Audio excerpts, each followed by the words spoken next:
নমস্কার বন্ধুরা, আমি সঞ্চিতাস এসএস রেসিপিজ ইউটিউব চ্যানেলে আপনাকে স্বাগত।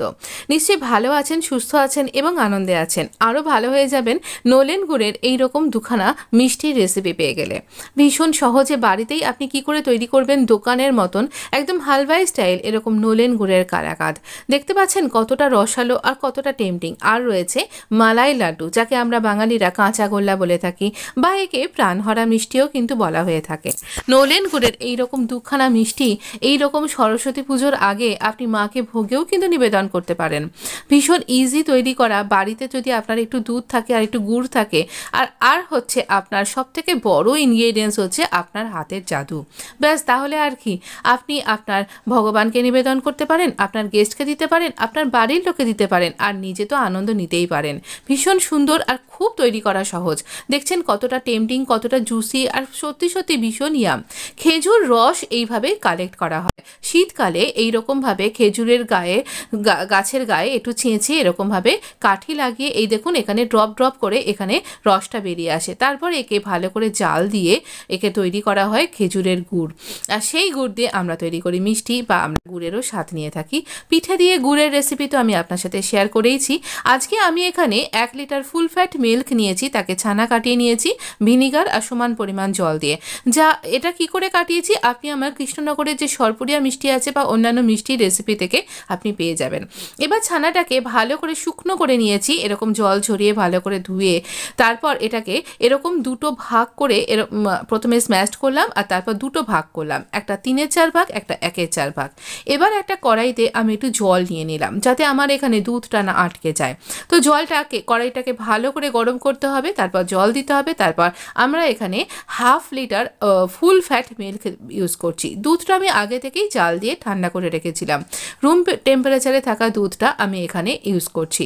আপনার কাছে আমি এখানে খোয়া ক্ষীর বা মিল্ক পাউডার ইউজ করছি না, একদম দোকানে যেভাবে তৈরি করা হয় ঠিক সেই প্রসেসটাই আপনার সাথে শেয়ার করছি।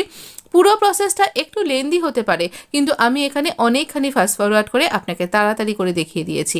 দেখুন আমার দুধটা রিডিউস হয়ে এইরকম ক্ষীরের মতন তৈরি হয়ে গেল। আপনি এখানে ডাইরেক্ট কনডেন্স মিল্কও ব্যবহার করতে পারেন। যখন ক্ষীরের মতন হয়ে যাবে তখন এখানে 1 কাপ খেজুর গুড় আমি ব্যবহার করছি। ছোট চায়ের কাপের 1 কাপ খেজুর গুড় ব্যবহার করছি। গুড়টা মেল্ট হয়ে গেছে আর এটা এইরকমভাবে লিকুইড হয়ে গেছে। আবারও আমরা এটাকে আর একটুখানি ঘন করে নেব। যখন এটা বেশ একটুখানি ঘন হতে শুরু করে দিয়েছে, দেখুন এটা এরকমভাবে বারবার করেই নাড়াচাড়া করতে হবে এবং পুরো প্রসেসটাই আমরা হাই ফ্লেমে করছি প্রথম থেকে শেষ পর্যন্ত। একটু ঘন হয়ে গেলেই আমরা এখানে ওই 3/4 ভাগ যে আমরা ছানাটা মেখে রেখেছিলাম, স্ম্যাশড করে রেখেছিলাম, সেটা এখানে দিয়ে দেব।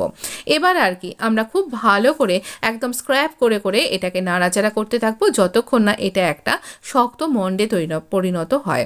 তো এটাই হচ্ছে এর প্রথম একটা ব্যাপার, একটা ধাপ, বিশেষ একটা ধাপ, যে এখানে ক্ষীর তৈরি করে নিতে হবে।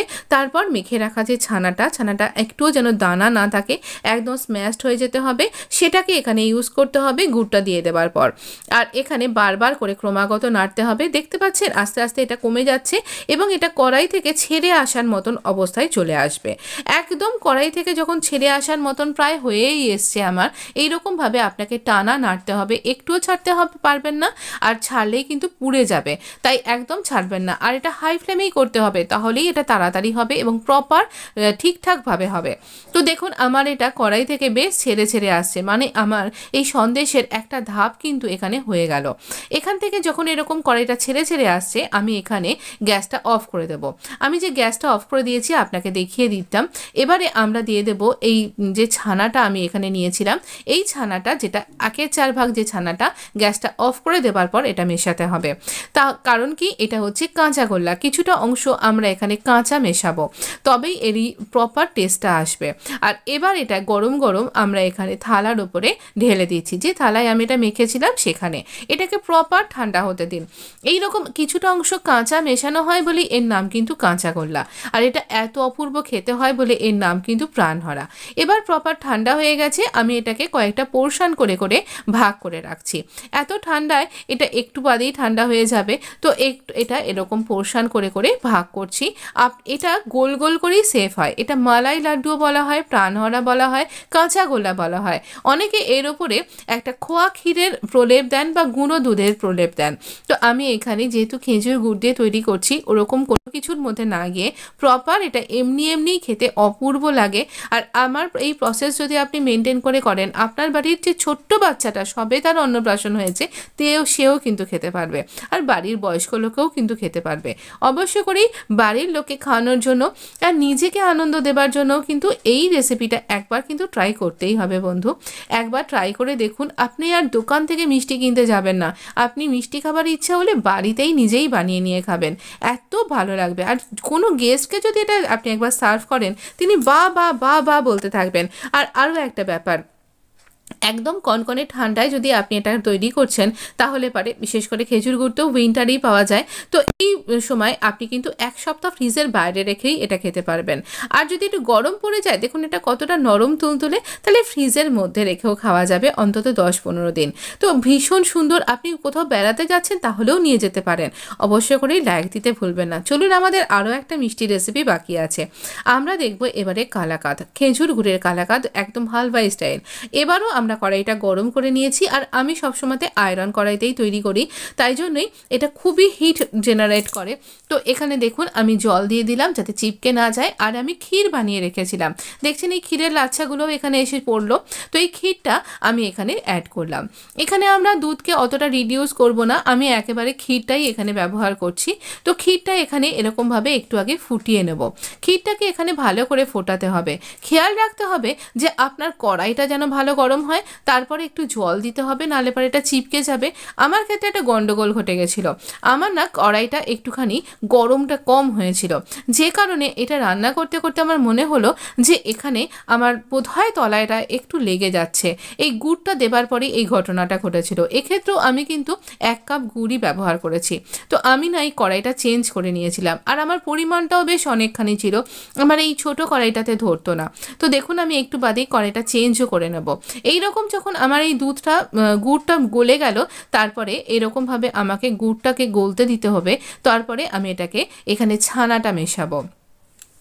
এখানেও আমি ওই 1 লিটার দুধেরই ছানা ব্যবহার করেছি। 1 লিটার দুধের ছানা, যে দেখুন আমি কড়াইটা এখানে চেঞ্জ করে নিয়েছি। আমার মনে হচ্ছিল কোনো মিষ্টিতেই পোড়া গন্ধ বা কোনো খাবারেই পোড়া গন্ধটা কিন্তু প্রার্থনীয় নয়। তো এই ছানাটাকে না স্ম্যাশড করার অতটা স্ম্যাশড করার দরকার নেই, কারণ আমরা কালাকাঁদ করছি, আমাদের এই দানাদার টেক্সচারটাই কিন্তু দরকার। এখানেও ফুল ফ্যাট 1 লিটার যে দুধ, তাকে আমি ভিনিগার আর সমান পরিমাণ জল দিয়ে কাটিয়ে ভালো করে ছেঁকে জলটা ফেলে দিয়ে আবারও খাবার জল দিয়ে ধুয়ে নিয়েছি। এবার এই ছানাটা এখানে অ্যাড করে দিলাম, আর এটাকেও আমরা এখানে ক্রমাগত নাড়তে থাকবো। তো এখানে ক্রমাগত নাড়তে হবে, চারিদিক থেকে যে আমাদের যে শর্টটা পড়ছে সেটা স্ক্র্যাপ করে করে এখানে মিশিয়ে দিতে হবে, যে মালাইটা পড়ছে, তবেই আপনার এই হালওয়াই স্টাইল ক্রিমি যে একটা টেক্সচার তৈরি হয় আমাদের কালাকাঁদের, সেটা কিন্তু রেডি হয়ে যাবে। ভীষণ ইজি তৈরি করা, শুধু একটু আপনার ধৈর্যের দরকার আর একটু বেশি নাড়াচাড়া করতে হয়। এটাই হলো একটা ব্যাপার। একদম ছেড়ে কোথাও একটুখানির জন্য চোখটা সরাতে পারবেন না, একদম টানা একে নাড়তে হবে এবং হাই ফ্লেমে রান্না করতে হবে, তবে এটা একদম প্রপার এই কালারটা আসবে। আর এখানে এই হাই ফ্লেমের একটা ব্যাপার রয়েছে, আপনি যদি ফ্লেমটা কমিয়ে দেন ওপর থেকে সর পড়ে যাবে আর তলাটা লেগেও যেতে পারে, তাই একদম হাই ফ্লেমেই রান্না করুন। দেখুন কত সুন্দর দানাদার একটা টেক্সচার এসছে। একে একদম রিডিউস করে ফেলবো, ওই যেমন কড়াইটা ছেড়ে যাবে একটা আটা মাখার মতন মন্ড তৈরি হয়, ঠিক সেই রকমভাবে আমরা এটাকে রিডিউস করে ফেলবো। বাড়িতে তৈরি করা খুবই ইজি, আর আপনি যেহেতু টাটকা সব কিছু জিনিস দিয়ে তৈরি করছেন, আপনি আপনার নির্দ্বিধায় আপনার বাচ্চাকে এটা দিতে পারবেন। এছাড়া ভগবানকে ভোগ হিসাবে তো দেওয়াই যায়। কালাকাঁদ কিন্তু শ্রীকৃষ্ণেরও খুবই পছন্দের, তাই আপনি বাড়ির গোপালকেও কিন্তু এটা নিবেদন করতে পারেন। খুব সহজেই আপনি প্রসাদ তৈরি করতে পারেন আপনার নিজের বাড়িতেই, নিজের হাতেই। দেখুন আমার এটা একদম কড়াই থেকে ছেড়ে ছেড়ে আসছে, আমার এটা রেডি। আমি এটা একটা এরকম চৌকো টিফিন কোটোয় রাখছি। আপনি কোনো স্কোয়ার ট্রে পেলে তার মধ্যেও রাখতে পারেন, বা আপনি কোনো গোল থালাতেও রাখতে পারেন, সেখানে স্কোয়ার একটু সেভ করে দেবেন, তাহলেই হলো। তো দেখছেন একদম কড়াইতে কিচ্ছু লেগে যায়নি, আর একদম ঠিকঠাক এটা তৈরি হয়ে গেছে। এবার আমরা এটাকে একটু চেপে চেপে একটা শেপ দিয়ে দেবো। একটু মোটা করে রাখুন, তাহলে খেতেও ভালো লাগবে, দেখতেও ভালো লাগবে। তো এটা এই রকম আমার এটা হয়েছে। এখানে এইভাবে আমি এটাকে একদম ঠান্ডা করতে দেবো। একদম ঠান্ডা হয়ে গেছে, আপনি ইচ্ছা করলে আধ ঘন্টার জন্য ডিপ ফ্রিজেও রাখতে পারেন, তবে আইসক্রিম বানিয়ে ফেলবেন না। তো এটা এরকমভাবে আমি একটা ছুরির সাহায্যে এবার টুকরো টুকরো করে কেটে আপনাকে পরিবেশন করছি। এটা দেখুন দোকানের থেকেও অনেক বেশি সুস্বাদু হবে, কারণ আপনি বাড়িতে তৈরি করেছেন, সমস্ত ইনগ্রেডিয়েন্টস আপনার একদম খাঁটি আর পরিশুদ্ধ। তাই অবশ্য করে এই রেসিপিটা একদম ট্রাই করেই ফেলুন। এখনও ঠান্ডাটা কিন্তু বেশ আছে, তাই এই খেজুর গুড় দিয়ে কীভাবে তৈরি করতে হয় আপনি তো শিখেই গেলেন। ব্যাস আর দ্বিধা কেন, অবশ্যই তৈরি করুন আর বাড়ির লোকে খাইয়ে এনজয় করতে থাকুন। আমি এখানে আপনাকে এরকমভাবে সার্ভ করছি, ভীষণ টেম্পটিং খেতে হয়েছিল। আর সত্যি কথাই আমি একটুও বাড়িয়ে বলছি না, আপনি যখন নিজেই তৈরি করবেন তখন আপনি নিজেই বুঝতে পারবেন কতটা সুস্বাদু আর কতটা টেম্পটিং। আর ভীষণ সফট, আমি এখানে কাটছি তাতে করে এটা ভেঙে ভেঙে যাচ্ছে, তাও আমি একটুখানির জন্য ফ্রিজে রেখে দিয়েছিলাম। এতটা ঠান্ডাতেও ফ্রিজে রেখেছি, তা সত্ত্বেও এটা ভেঙে যাচ্ছে, মানে কতটা এখানে এটা জুসি দেখুন। আমি আপনাকে হাত দিয়ে তুলে দেখিয়েও দেব যে এটা কতটা জুসি তৈরি হয়েছে। দেখুন একদম ভেঙে যাচ্ছে, মুখে দিলে মিলিয়ে যাবে। অবশ্য করেই কিন্তু তৈরি করুন, খুব ভালো লাগবে আর খুব ভালোভাবে এনজয় করতে পারবেন। ভীষণ সুন্দর হালওয়াই স্টাইল কালাকাঁদ, নোলেন গুড়ের কালাকাঁদ, কলকাতা স্টাইল কালাকাঁদ অবশ্য করেই কিন্তু ট্রাই করুন। যদি ট্রাই করছেন তাহলে আমাকে লিখে জানাতে ভুলবেন না আপনার কেমন লাগলো। যদি ভালো লেগে থাকে বন্ধু তাহলে please please please like share subscribe করে আমাকে সাপোর্ট করতে ভুলবেন না। আপনি ভালো থাকবেন, সুস্থ থাকবেন, আপনার সাথে দেখা হবে নেক্সট এপিসোডে। ধন্যবাদ বন্ধু।